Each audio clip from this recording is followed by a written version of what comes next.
The Statue of Liberty in New York Harbor is seen from the air. Flying to America, to New York and Washington, are the Prime Minister of Uganda, Milton Obote, the Secretary General of the Uganda People's Congress, John Kakonge,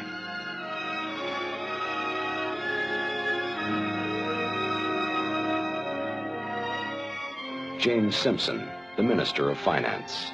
On October 9th, 1962, Uganda became independent. Now, 2 weeks later, Prime Minister Obote travels to Washington at the invitation of the President of the United States.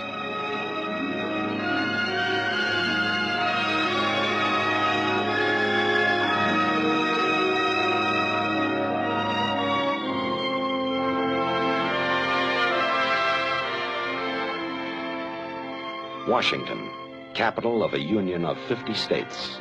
50 states stretching from the Atlantic to the Pacific Ocean, welcomes the Prime Minister of the new African nation, making his first trip abroad since his country gained independence.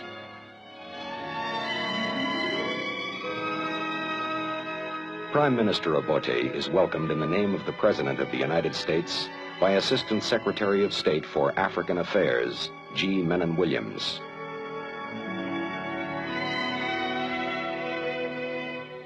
Also traveling with the Premier are Uganda's Minister of Justice, Grace Ibingira, and Uganda's representative at the United Nations, Apollo Kironde.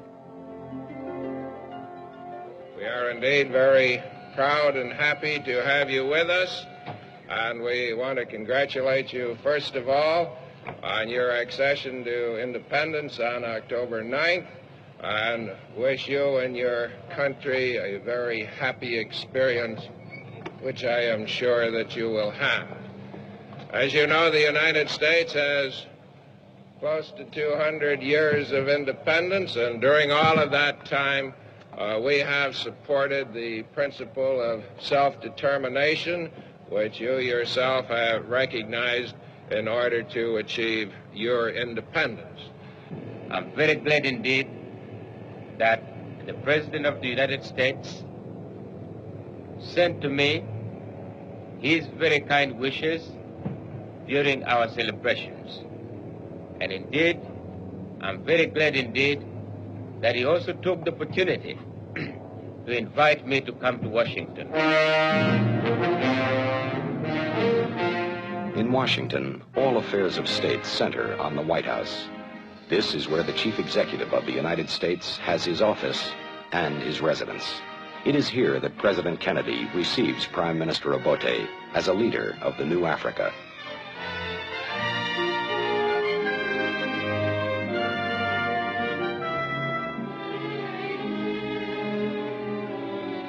The President of the United States has said on many occasions that the tide of freedom now sweeping through Africa is a victory for free peoples everywhere, part of the great forward movement of the democratic world.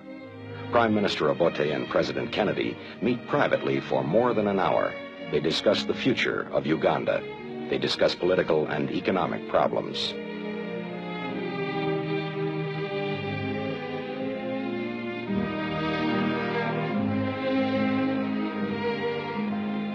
Mr. Kennedy has a keen interest in Uganda's welfare. He assures Prime Minister Obote of America's continuing interest in the newly independent nations of Africa.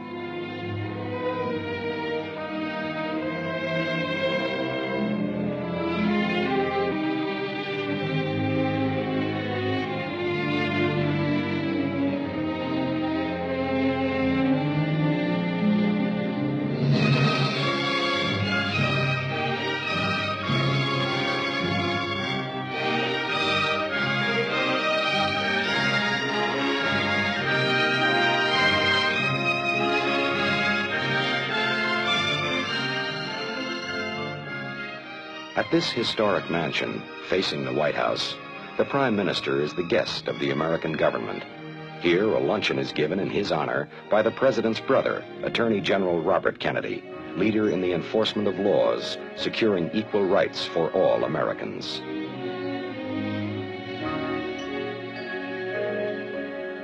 At the official residence, Premier Obote and his party meet with the representatives of the press. The Prime Minister tells the American reporters that the most urgent task for Uganda is to build more schools, homes, and roads, develop agriculture and industry. He also describes the natural beauty of his country, the Great Lakes and rivers, Lake Victoria and the Nile.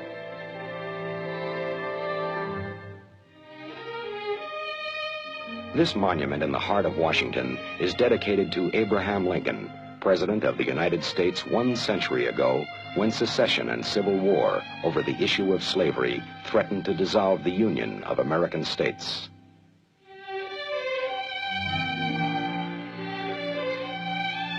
He is remembered as the savior of the Union, the great emancipator, the champion of freedom. The sculptured face of Abraham Lincoln looks out over the capital of this nation he summoned to the cause of freedom 100 years ago.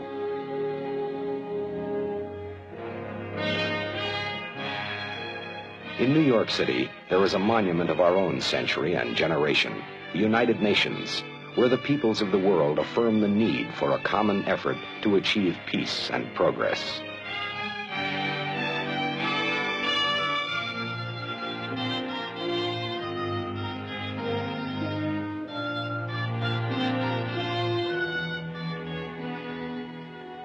On October 25th, Uganda becomes the 110th member of the United Nations.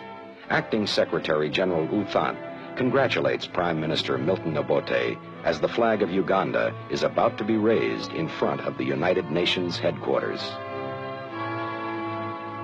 The crested crane is Uganda's national symbol. The colors are red for brotherhood, black for Africa, yellow for the sun.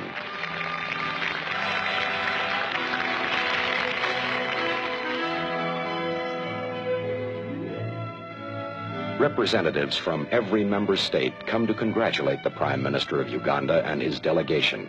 With the admission of each new member, the United Nations grows not only in numbers, but in experience and effectiveness.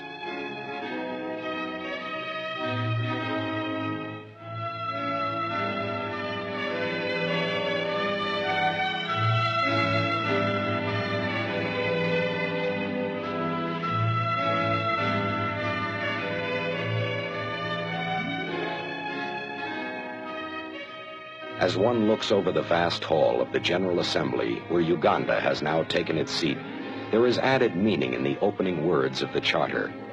We, the peoples of the United Nations, determined to save succeeding generations from the scourge of war, to reaffirm faith in fundamental human rights, in the dignity and worth of the human person, in the equal rights of men and women, and of nations large and small.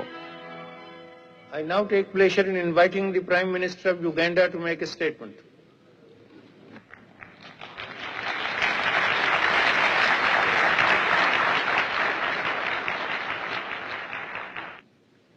Mr. President, Uganda got its independence without recrimination or hatred.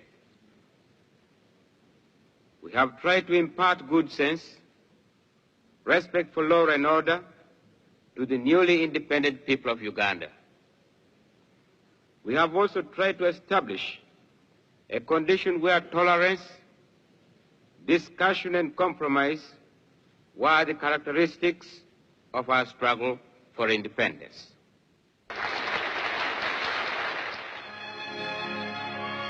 To those who welcomed him in New York and Washington, Prime Minister Obote said, "We come to you with a big heart. We know that we have many friends." As Premier Obote flies home, his many friends in the United States and at the United Nations send with him their best wishes for Uganda.